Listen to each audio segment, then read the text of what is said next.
Olá, muito boa noite a todos. Hoje o programa dos Campos para a Rede tem a honra de entrevistar Zé Carlos, mais conhecido como Zé do Gol, que brilhou no Flamengo, no Botafogo, principalmente no Botafogo, depois no Flamengo, em vários outros clubes do Brasil, e vai aqui bater um papo, contar um pouco da sua história, da sua carreira. Zé, muito obrigado por ter aceitado o nosso convite. É uma honra tê-lo aqui. Seja muito bem-vindo. Obrigado, Roberto, pelo convite, né, de estar aqui e falar de um assunto que é uma paixão mundial, é o futebol, e sempre é marcante quando a gente fala da nossa história e também dessa paixão. Então, obrigado pelo convite e espero aí uma live aí bem legal e comunicativa. Maravilha. Me diga uma coisa, eu sei que você começou a se destacar no cenário nacional no Botafogo, mas eu queria que você falasse um pouquinho da tua base lá no interior da Bahia, quando você começou lá no interior da Bahia, o menino Zé Carlos começando a jogar futebol. Quem viu que você tinha jeito, quem te, olha, vai, e qual foi o time lá da tua cidade que você começou, Zé? Eu iniciei, né, os meus passos em pintadas. Meu pai era professor de educação física e aí ele sempre me chamava para poder ali estar iniciando, né, junto com os alunos, né, toda uma preparação, e tinha aquele momento do futebol e eu era o menor de todos ali e participava. E ali já iniciava os meus passos, né? Muitas pessoas falam, poxa, não, ele leva jeito de jogador, vai ser jogador e tudo.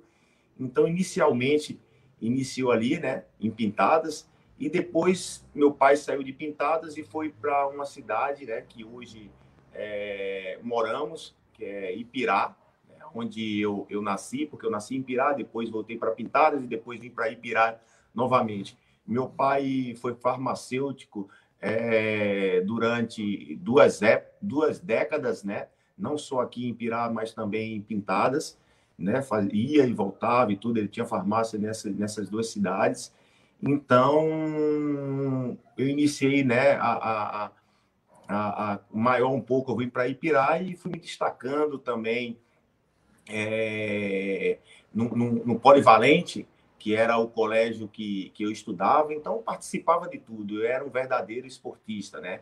E o bom de interior que você consegue não só jogar a bola, né, o futebol, mas também eu participava do basquetebol, eu fazia natação, eu jogava vôlei, então tudo que tinha esporte eu tava ali participando.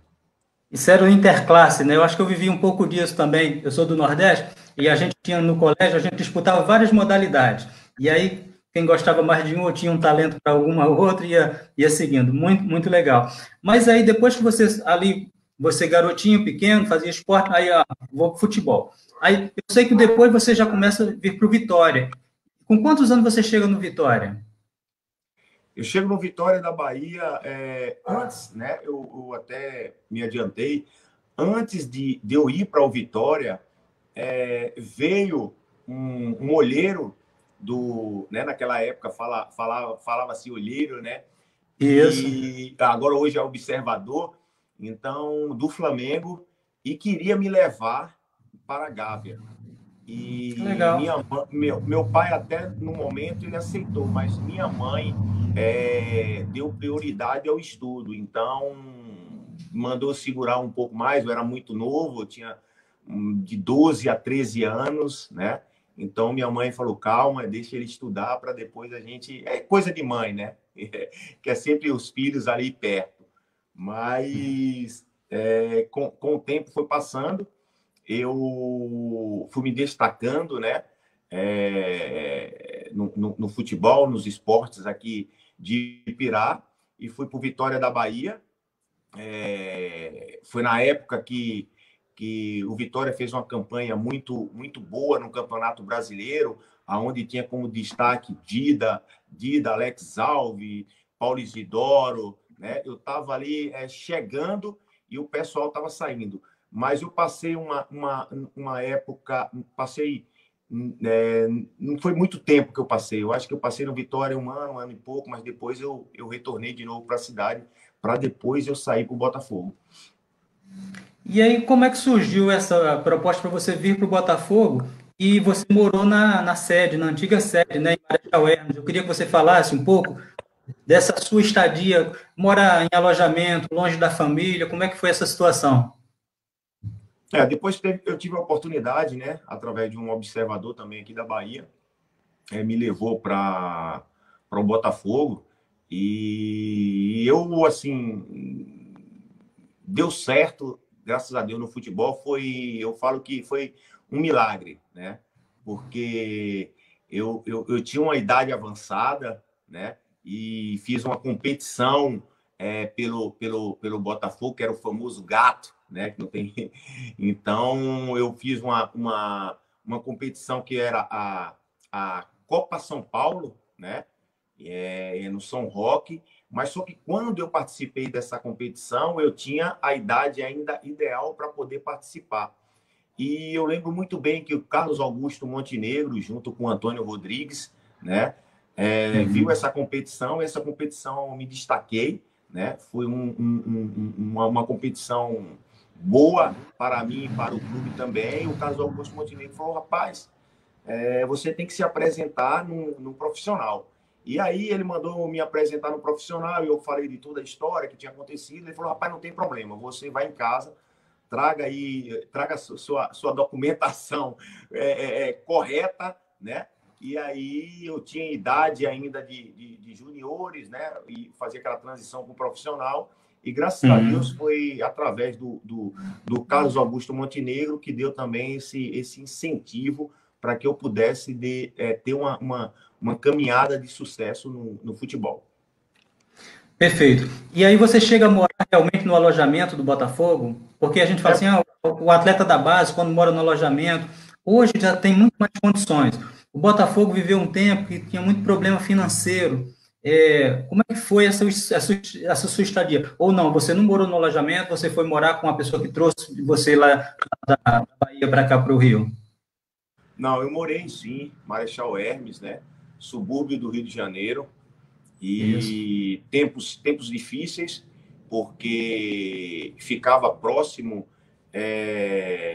de um campo de paraquedismo, né? Eu acho que PQD é um negócio desse tipo ali em Marechal, Isso, né? isso. Que é rodeado ali A base pelo... aérea, Campos dos Afonsos. Isso, perfeito, né? E eu lembro do Major Isso. Ronaldo, né? Que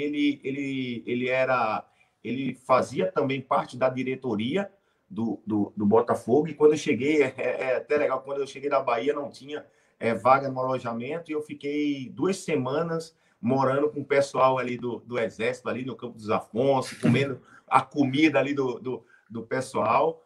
Né? E então foram dias difíceis, mas dias de aprendizado, né? Para que você possa estar valorizando o que você ia conquistar.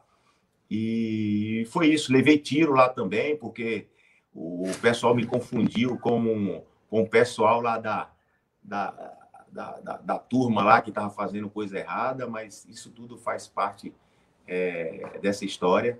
E Marechal foi um aprendizado para mim. Pois é, ali eu entrevistei alguns, por exemplo, o Moreno passou na base lá do Botafogo e ele falou que realmente, o Moreno não, perdão, o nosso Simval? amigo que, o Simval, o Sandro Silva, ele falou dessa dificuldade. Agora, você chegou a tomar tiro, cara, mas atiraram para você ou era bala perdida? Não, não, foi o que aconteceu. A gente sempre tinha uma concentração ali e a gente saía ali à noite, né, por volta das 18, 19 horas, Uhum. e a comida não era aquela comida como hoje várias categorias de base tem, né, aquela, digamos assim, aquela fartura, né, de comida, que tem lanche, tem tudo. A gente só tinha as três alimentações, né, o café da manhã, o almoço e o jantar. E a gente jantava muito cedo e 19, 20 horas a gente saía, né, para ir numa pracinha que tinha ali em Marechal Hermes, para poder ali comer um hambúrguer, dar uma saída e tal. foi na época que eu saí com o Ezequiel, né, que era um lateral direito que o Botafogo tinha, que quando o Beto veio, ele acabou trazendo esse amigo dele, que muitos até falavam que era irmão, né? Então, eu fiz uma amizade muito boa com o Ezequiel, a gente jogávamos junto e também ali, né, ficava no alojamento, e um certo dia o Ezequiel me chamou para a gente ir lá e tal, eu acompanhei. E na volta, né, um rapaz confundiu eu e o Ezequiel, pensou que era um bandido da área, e, rapaz, o Ezequiel, ele mais esperto, né, do que eu, ele começou a adiantar os passos, e eu ainda fiquei, rapaz, o cara que estava aqui do lado, de repente o cara já está a 5 metros, o que é que está acontecendo? E aí o Ezequiel percebeu mais rapidamente do que eu, quando eu olhei para trás, o cara já vinha tirando já a mochila já e colocando a arma. Eu sei que antes de chegar no portão, né, tem uma pista, não sei se você já viu ali em Marechal Hermes, né, tem uma pista, um vai e vem ali, e rapidamente o Ezequiel partiu ali, ele muito bem, com força de lateral, ele partiu, derrubou o segurança, derrubou tudo, e eu fui junto nessa mesma corrida dele, o cara atirou, né? Tanto que eu estava conversando com um amigo meu há uns 2 anos atrás, ele falou que ainda tinha a marca lá do tiro lá no portão, né? E graças a Deus foi outro milagre que Deus pergunta. Com certeza. Essa final contra o São Paulo, ela era recheada de craques, como Túlio, Bebeto, Dodô, mas quem brilhou de verdade foi Zé Carlos. Fez gol em São Paulo, fez gol no Maracanã, deu o título ao Botafogo, um título importante porque era contra o Flamengo, Vasco, Fluminense, São Paulo, Corinthians, Santos, Palmeiras, e o Botafogo foi lá e faturou. Zé Carlos marcando em São Paulo e marcando no Rio, né? E qual é a sensação de marcar um gol numa final do Maracanã, Zé Carlos? Rapaz, é um momento único, né? De você ver todo o seu trabalho ali sendo, né, representado diante de milhares de torcedores apaixonados. O Maracanã estava lotado e, como você bem citou, era uma competição muito difícil, porque se você olha o Palmeiras, né, o Palmeiras de Felipão, né, de Paulo Nunes, de Oséias, eu creio, de Júlio Baiano, e você vai para o Corinthians de Zinho, né, o Palmeiras do Zinho, então, assim, do Júnior, que estava na lateral esquerda, né, a maioria dos jogadores ali pertencia à seleção brasileira. Aí você vai para o Corinthians, tinha Vampeta, tinha Rincon, tinha Marcelinho, né? São Paulo, tinha o Dodô, o Galo, o França, o Denilson, né? O Rogério Ceni. Então, assim, o Santos com Narciso e Cia, Flamengo com grandes atletas, o Vasco. Então, assim, era uma competição de alto nível, né? E eu agradeço a Deus por ter feito parte dessa década aí, né? Que foi uma década de grandes craques. E, graças a Deus, em 98, o Botafogo teve a oportunidade de ser campeão da Rio São Paulo. E a felicidade maior ainda com o gol meu, né? Foi um cruzamento do Wilson Goiano, aonde Túlio e Márcio Santos, né, tentaram encontrar a bola, mas não conseguiram, né? E eu sempre ali no segundo pau, ali bem colocado, acabei colocando aquela bola para dentro. E não só no São Paulo, mas o apelido do Zé do Gol, ele vem porque não foi só no São Paulo que eu fiz gol, mas também no Corinthians, no Santos, no Palmeiras. E aí iniciou o Campeonato Brasileiro e eu também já parti para ir para outras regiões, né? Curitiba, Paraná, o Sul. E aí acabou pegando essa alcunha. Zé do Gol. Zé do Gol. Aí pegou o Zé do Gol, você acaba se destacando no Botafogo, você sai, vai jogar lá fora, se destaca, volta para o Flamengo, se destaca, você tem proposta do Corinthians, do São Paulo, e a seleção bate a porta, mas acaba não acontecendo. Ficou uma frustraçãozinha não ter pintado uma convocação, oportunidade na seleção principal? Ah, ficou, né? Eu talvez assim não não uma frustração em si, mas assim, poxa, dava, né? Foi assim na época, eu creio que do Antônio Lopes, né? O meu nome foi bem cogitado para poder jogar pela seleção brasileira. Eu creio que seria o meu sonho como atleta profissional e estava me dedicando muito para que esse sonho pudesse acontecer e infelizmente não aconteceu. Mas enfim, fiquei triste, né, por alguns dias, mas depois eu caí na real e dei sequência à minha carreira. Mas eu gostaria de representar o povo brasileiro com a camisa da seleção, fazendo gols também, mas não deu e as coisas às vezes não acontecem como a gente gostaria. E temos que ter paciência, levantar a cabeça e seguir em frente. Tá certo, isso aí. Não deu, quem perdeu provavelmente foram eu e milhões de torcedores brasileiros, porque você estava numa época esplendorosa, e todo mundo realmente pedia Zé do Gol. Falar uma coisa que é até interessante, você citou vários craques no Corinthians, São Paulo, Santos, Palmeiras, Flamengo, naquela época do Rio São Paulo, por exemplo, vocês foram campeões.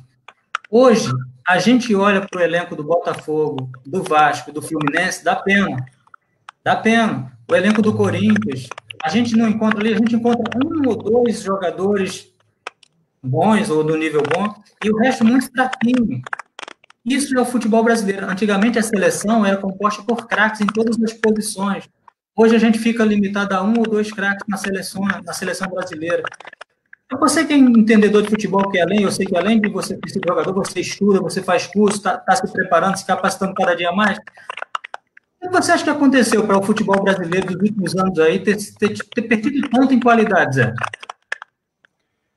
Eu acho que houve uma evolução no futebol, né?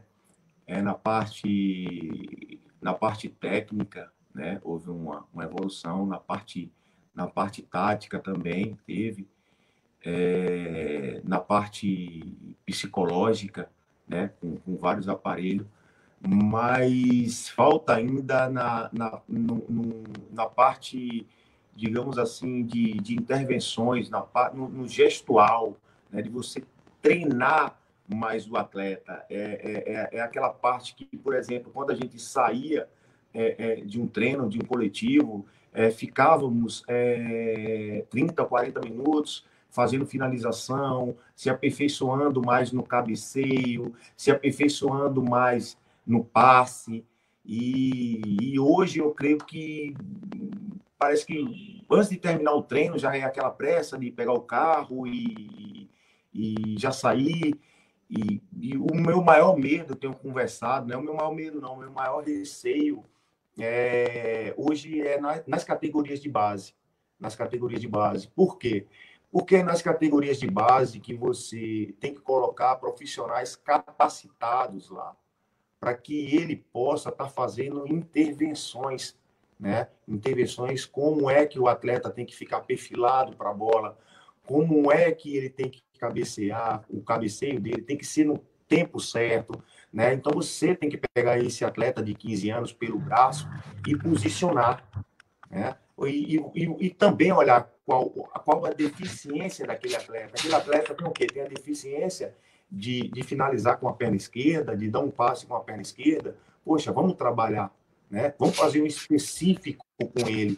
E hoje eu passei por algumas bases e não vejo realmente, não vejo uma evolução. Uma evolução. Se você me falar assim, quem? Né? São poucos. Né? Você vai abrir a mão aqui, talvez não conte 5. Então, a gente está precisando de fazer uma base melhor, porque uma base forte, você vai ter jogadores fortes no profissional e, consequentemente, você vai ter uma competição melhor, aonde os atletas vão poder evoluir nessa parte que está faltando. Eu, às vezes, vejo, né, o Campeonato Brasileiro e vejo alguns atletas errarem uma coisa básica. É básica, é um passe de 5 metros, né? É você, Verdade. antes da bola chegar, você já tem que pensar em 2, 3 jogadas, né? É um perder um gol, um tempo de bola, e tudo isso é feito na base, né? Você tem que pegar o atleta porque quando ele chegar no profissional, claro que ele vai chegar ali, mas é uma pincelada que você vai dar ali porque você não tem tempo de ensinar. Então, eu creio que a base hoje no Brasil precisa de profissionais, né? Claro que eu estou falando isso aqui, não é todos, né? Que eu conheço vários clubes grandes que têm uma base forte, como se fala, mas se falam muito em base forte, mas na prática não é isso que acontece. Então a gente tem que colocar profissionais capacitados para poder ensinar e ter paciência com esses atletas que estão em formação. Porque, digamos aqui, pense comigo, raciocine comigo. Você tem um filho, né? E você vai colocar ele no futebol. E você vê que ele tem potencial. E que se tiver uma pessoa que tenha a capacidade de potencializar, ele vai crescer. Mas se teu filho olhar para o profissional e ver que ele nunca deu nem um chute na bola, então, assim, não a referência que ele vai ter. Então, assim, eu não estou limitando esse sentido de você não ter profissionais. Eu acho que a minha prática no futebol, os meus 30 anos de futebol, não é suficiente. Não é suficiente porque eu estou estudando. Eu acho que tem que ter a parte teórica e a parte prática. Só que a gente tem que colocar as partes no seu devido lugar. E, às vezes, não acontece isso e a base continua, eu creio, sem evoluir. Com todo, estou falando aqui e quero enfatizar isso, com todo respeito pelos profissionais que trabalham na base. Mas eu não vejo hoje uma evolução na base do Brasil. Alguns clubes, sim. Alguns clubes eu vejo a evolução que está aí. Vamos lá, o Flamengo, o Palmeiras, né? O Santos, né? Alguns times aí que já têm um histórico grande, né? O Cruzeiro. Então, assim, o Inter, mas tem uma grande minoria aí que está fazendo um trabalho que está deixando a desejar.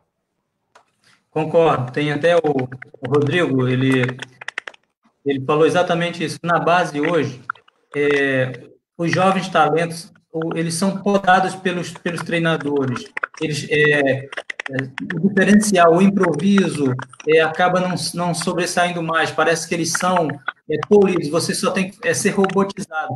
O futebol hoje no Brasil, eu vejo também o seguinte: os garotos, eles não têm mais a liberdade de improvisar. Quando a gente jogava futebol na rua, a gente gostava de dar lençol. Qual era a graça? Dar lençol, dar ovinho, ou caneta, como a gente chama em alguns lugares. O bom era que a gente improvisava. A gente gostava de dar lençol, dar ovinho, dar caneta. A gente chamava de dar banho. Aí no Nordeste a gente falava, deu um banho, tomou um lençol. Hoje, os garotos chegam nessas escolinhas hoje e não podem fazer isso, porque ele dá dois dribles a mais, o treinador chega, não pode, você tem que pegar e tem que tocar a bola, então fica meio robotizado. Aquele talento, o improviso do garoto, parece que está proibido de ter no futebol brasileiro. Antigamente, a gente via ousadia nos garotos, nos jogadores. Hoje é tudo muito, pegou, tocou.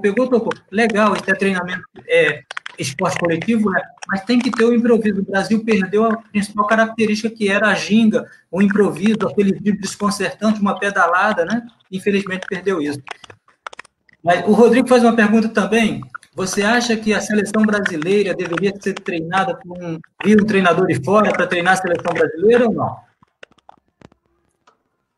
Olha, Roberto, eu gosto muito dos treinadores aqui do Brasil. Eu creio que tem alguns treinadores aqui que deveria ter também essa oportunidade, apesar de eu achar que o treinador hoje, né, que eu gosto muito, que é o Tite. Eu acho que a seleção brasileira está bem respaldada, né, de uma pessoa que entende do futebol, que é um bom gestor, né, mas eu creio que no momento não há necessidade na minha opinião, de se pensar de um treinador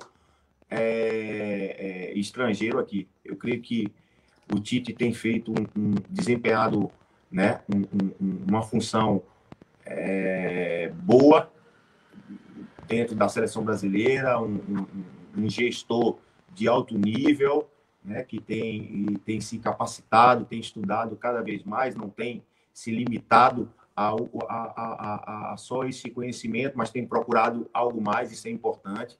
Então, eu creio que estou torcendo para que a seleção brasileira venha fazer grandes jogos e que tenha sucesso. Tá certo. Ó, ainda o Rodrigo, corroborando com o que você falou, que precisa ter na base profissional que conheça do futebol, que saiba dar um choque para os garotos, dar uma orientação diferente.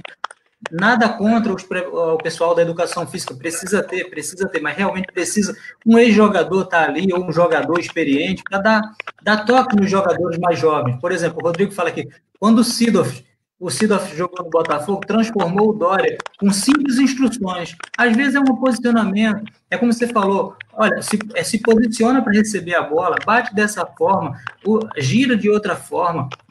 O posicionamento do jogador faz muita diferença. Hoje, às vezes, a gente vê o jogador, ele recebe a bola e não sabe o que faz com ela. Então, de repente, uma orientação transforma um atleta, né? Às vezes, o atleta ele vai de primeira, não, vai mais devagar, segura, ou vai mais forte, não, vai mais cadenciado. Realmente, é interessante o que você falou. A base precisa ser feita assim, maravilha, tem que ter profissionais da educação física, fisiologismo, tudo isso, mas tem que ter quem viveu ali, quem sabe, quem entende de bater na bola, para poder dar as instruções para os garotos. Eu acho que isso aí realmente faz uma diferença, até o nível do futebol que a gente está tendo hoje no Brasil. Espero que isso volte a melhorar. Roberto, só um parêntese aqui. O que acontece? Eu acho que esse não pode existir esse paradigma, né, entre o educador, né, o acadêmico e o ex-jogador. Eu creio que a junção é uma junção aí que vai evoluir, né, que vai evoluir. Mas que você, como gestor de um clube, saiba colocar cada um no seu setor, né? Saiba colocar. Então, assim, eu tenho amigos, né, acadêmicos que vivem no futebol e que têm feito um trabalho aí maravilhoso no seu setor, né? Um trabalho surpreendente, né? Eu fui fazer o curso da CBF e a licença B e tinha uma grande maioria, né, que era acadêmico, que era educador, e o cara ali que tinha uma vivência também e amante do futebol, né, estava fazendo desempenhando um grande trabalho. O seu som fugiu. Fugiu porque então foi porque houve uma ligação aqui. Agora é o teu. Voltou. A tua imagem não. Você está me ouvindo? Eu estou te ouvindo, mas não estou te vendo. Opa, agora estou te vendo. Então, assim, só para fechar o parênteses aqui, não existe esse paradigma. Eu acho que a teoria e a prática, ela alinhada, dá ótimos resultados, como a gente tem visto. Mas que você, como gestor, diretor de um clube, você tem que saber ali aonde aquele profissional ele pode desempenhar o melhor trabalho para poder ter uma base forte. Perfeito, concordo com você. E diga uma coisa, Zé, você jogou fora do Brasil, jogou na Turquia, jogou em outros países. Como é que foi a tua experiência lá fora e como é que foi também a tua passagem pelo Flamengo? Eu joguei no Malatya, né? Malatya Sport, é um time da Turquia, estava subindo para a primeira divisão do futebol turco e uma cultura totalmente diferente, né? Dificuldade para poder me relacionar e falar, mas como tem aquele ditado que o brasileiro dá um jeitinho para tudo, a gente Se ali se vira. comunica, se vira da nossa melhor forma. Eu tive uma passagem muito boa pelo Malatya, né? Ficava próximo ali da Chechênia, na época estava tendo um pouco de confusão ali e tudo, mas graças a Deus não veio para esse lado e eu consegui cumprir o meu contrato, fazer uma boa competição, fui muito bem, e da volta, né, eu fui para o Flamengo. Aí no Flamengo você faz gols importantes, né? E a torcida caiu no gosto da torcida também. Você, quando chegou, você não foi assim, brilhou no Botafogo, agora está no Flamengo. Você sentiu alguma rejeição ou não? Foi aceito de boa? Você já chegou, entrou no time? Não, no momento sim, no momento, né, houve um pouco de rejeição por parte de alguns torcedores, que seria uma coisa normal por causa da rivalidade. Né? Eu lembro muito bem que quando eu cheguei no clube, eu era o quinto atacante. Né? E aí eu fui galgando aos poucos, né?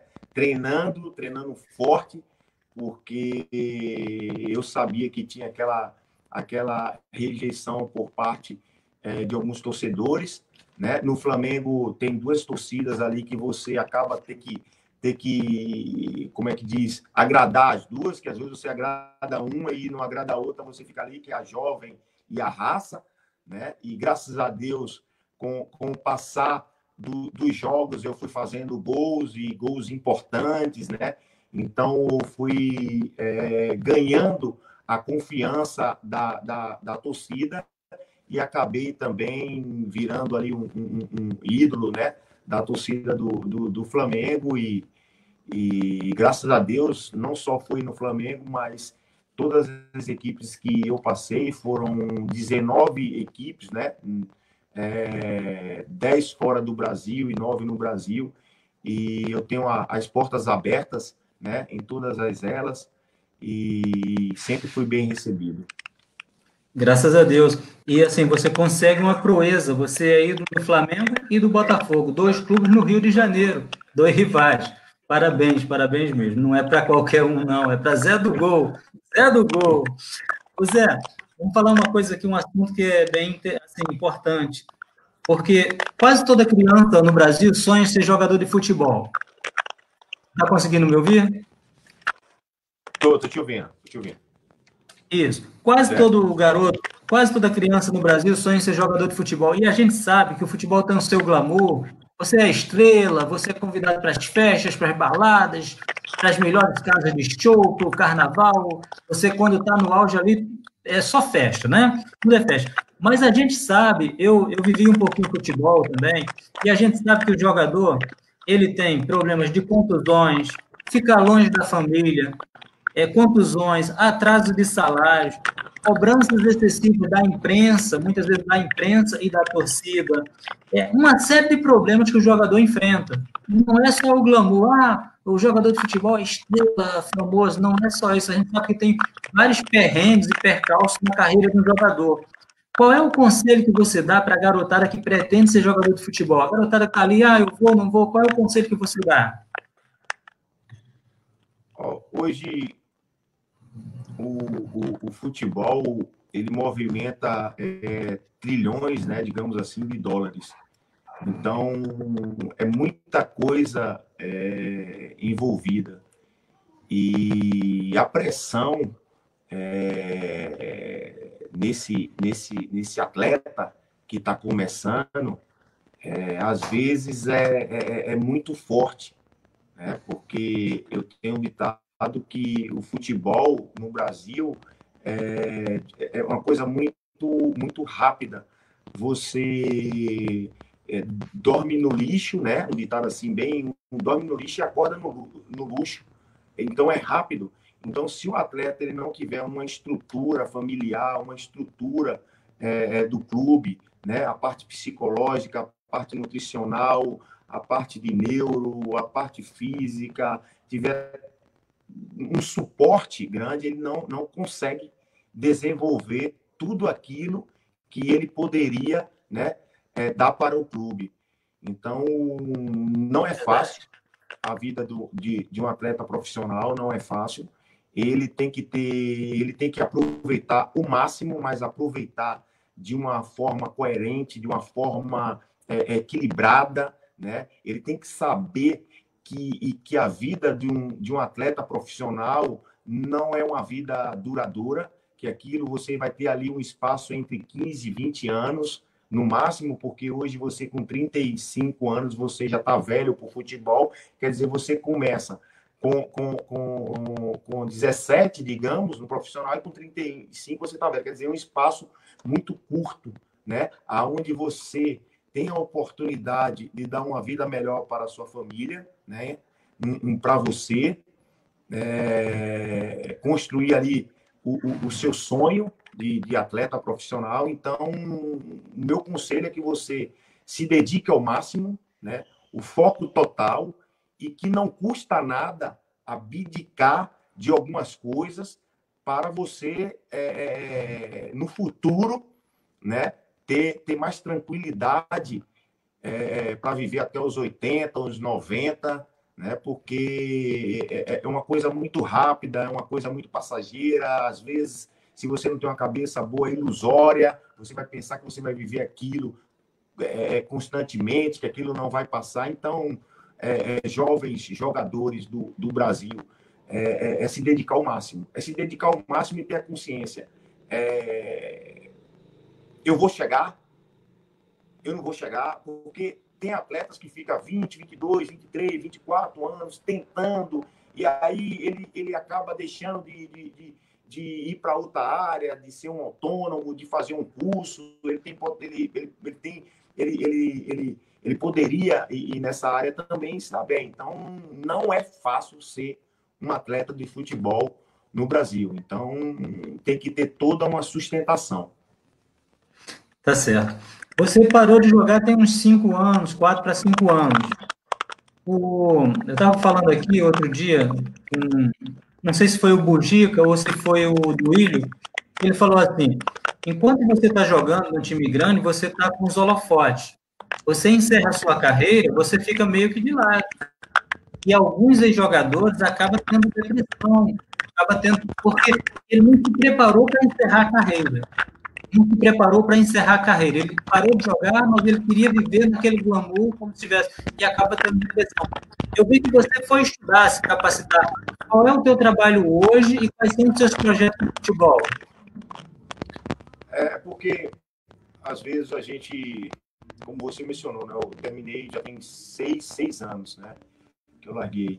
Mas, no meu caso também, não foi rápido, né, cair essa ficha para você se preparar. Mas os anos vão se passando, né? E graças a Deus eu ingressei também nos estudos, né? Maravilha. Comecei também a cuidar de algumas coisas que eu tinha largado por causa do futebol. Quando você joga, você não dá para conciliar algumas coisas, e projetos ficam para trás, algumas coisas que você investiu fica para trás, e eu tive tempo também para poder, né, agilizar nesse processo.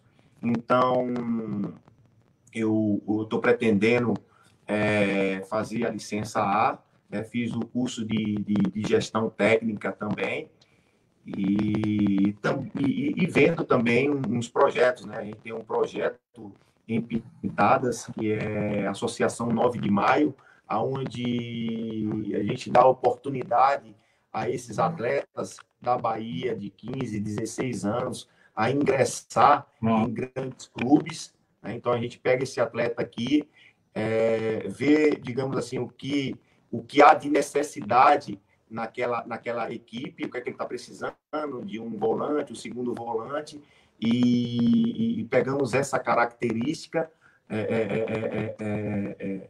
desse atleta, onde se encaixa no clube, e aí preparamos esse atleta, né? E damos a oportunidade para que ele possa aí tá ingressando.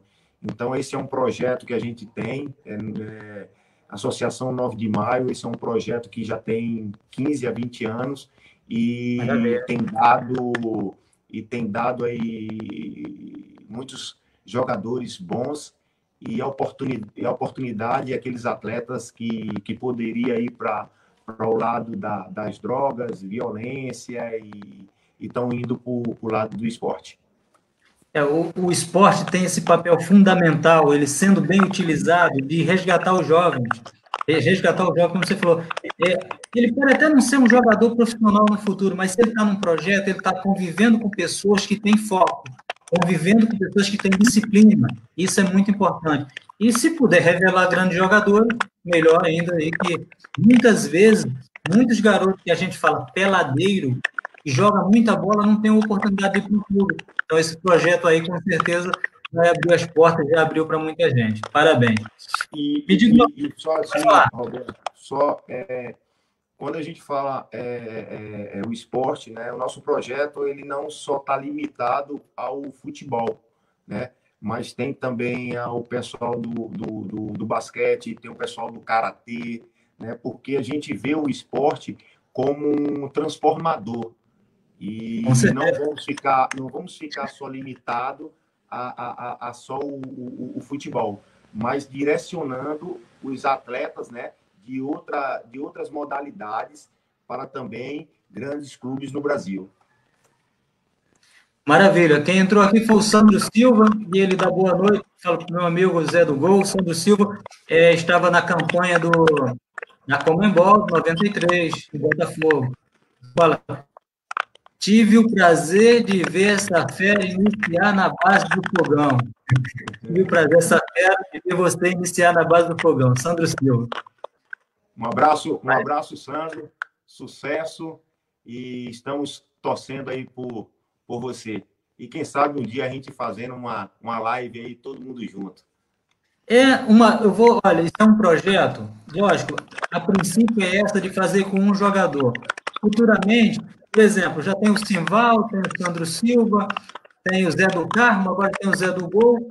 Juntar essa gente aí, dá para botar umas 6 ou 7 pessoas, fazer uma super live aí, vai ser muito bom, muita resenha. Me diga uma coisa. A festa do Zé.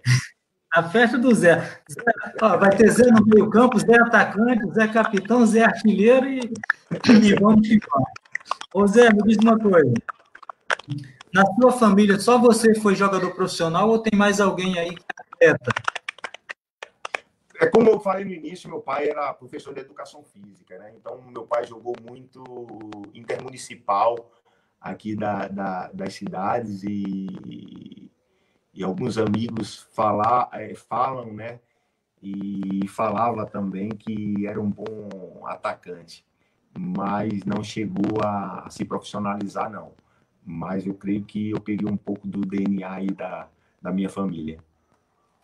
Show de bola, maravilha. E quando hoje você está fazendo curso de treinador, mas você está trabalhando em algum clube? Recentemente eu trabalhei no clube, né? Fiquei praticamente um ano, mas depois veio essa Covid e o clube passou por um pouco de, digamos assim, de uma pequena dificuldade, então eu saí, mas eu creio que logo estarei também em outros clubes, mas o projeto continua com toda a força, o curso continua com toda a força e a mentalidade de dar oportunidade a jovens e adolescentes, e também continua com toda a força. Show de bola, maravilha. Me diga uma coisa, Zé. Quando você jogava, você se inspirava em um atacante? Aquele atacante eu quero fazer daquela forma, eu gosto do jogo, o estilo de jogo dele. E você, como treinador, você está fazendo os cursos como treinador. Quem é um bom treinador? Eu gostaria de ter meu trabalho parecido com aquele treinador.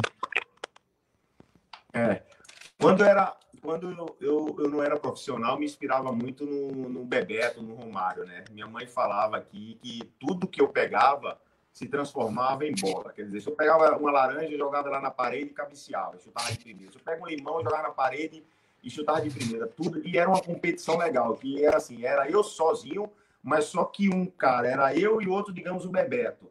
Aí a vez do Zé Carlos fazia o gol. Aí quando era a vez do Bebeto, que era eu também, eu perdia propositalmente, né? Então assim, esses são contos aí de minha mãe.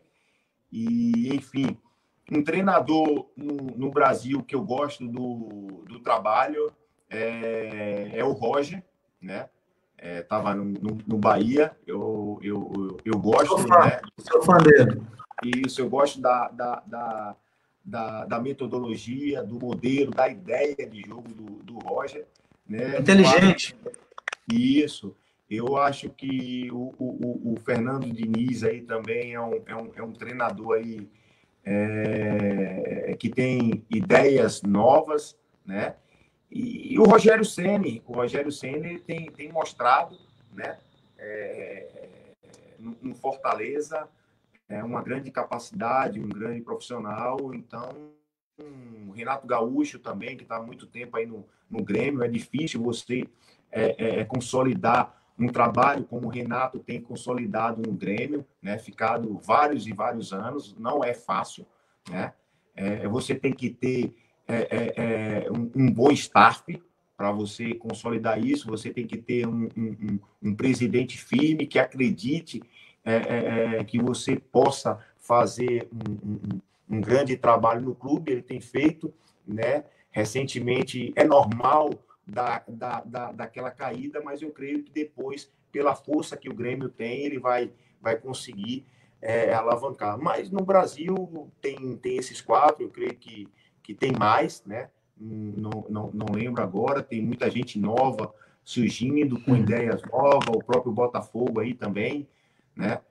E é isso, eu creio que depois daquele 7-1, né, que a gente tomou, eu creio que acordamos, né? E que nós precisávamos de estudar mais, de conhecer o futebol que a gente não conhecia como deveria. Perfeito. O seu foco hoje é ser treinador ou dirigente? O que é que acontece? Eu vou fazer a licença A. Eu creio que o meu foco maior é ser treinador. Mas hoje, para você ser um grande treinador, você também tem que ser gestor, né?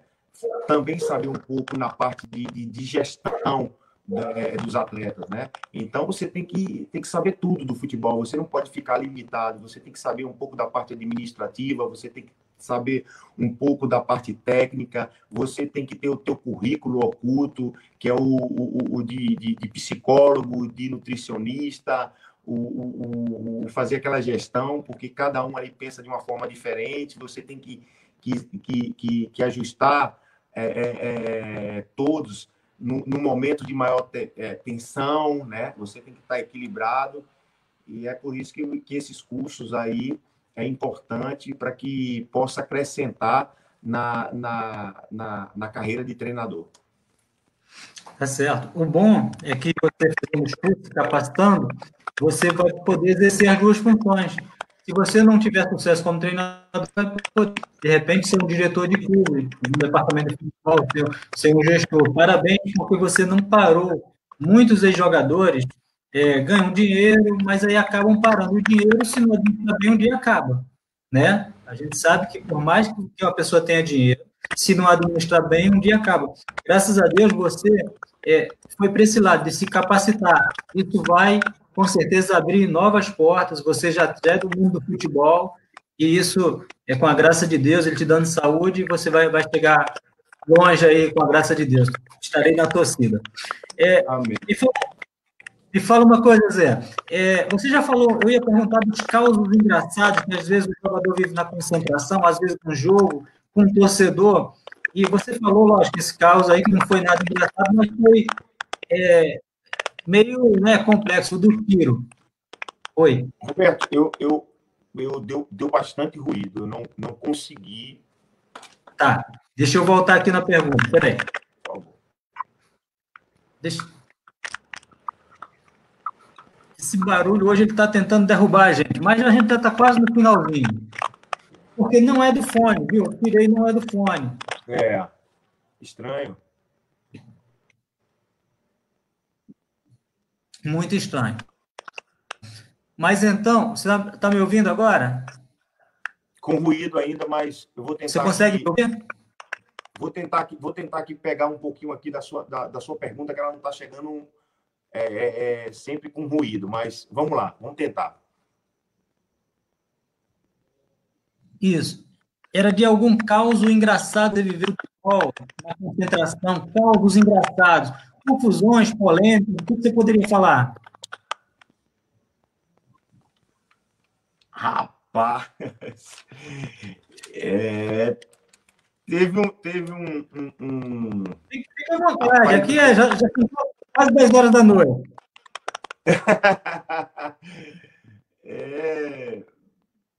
Caso assim, engraçado, eu posso falar do Botafogo, né? Na época do Joel Santana. Era de praxe, quando todo mundo chegava no campo, né? Então todo mundo sentava no meio campo ali, o Joel ele ficava, né, em pé e ali conversava antes de iniciar o treino e tudo. E o Joel conversando ali percebeu que o Misso, né, o lateral esquerdo, o Misso ele estava um pouco desfocado do que ele estava falando, né? Estava olhando para um lado. E aí Joel, muito safo, Joel falou: Misso, eu estou falando aqui, você está olhando para o lado? Rapaz, que é isso? Aí Misso olhou assim para o professor, eu sei que é importante o que o senhor está falando, mas importante também é meu canário, que está ali na arquibancada, e já tem um gato chegando. Já tem um gato chegando, aí ninguém, né?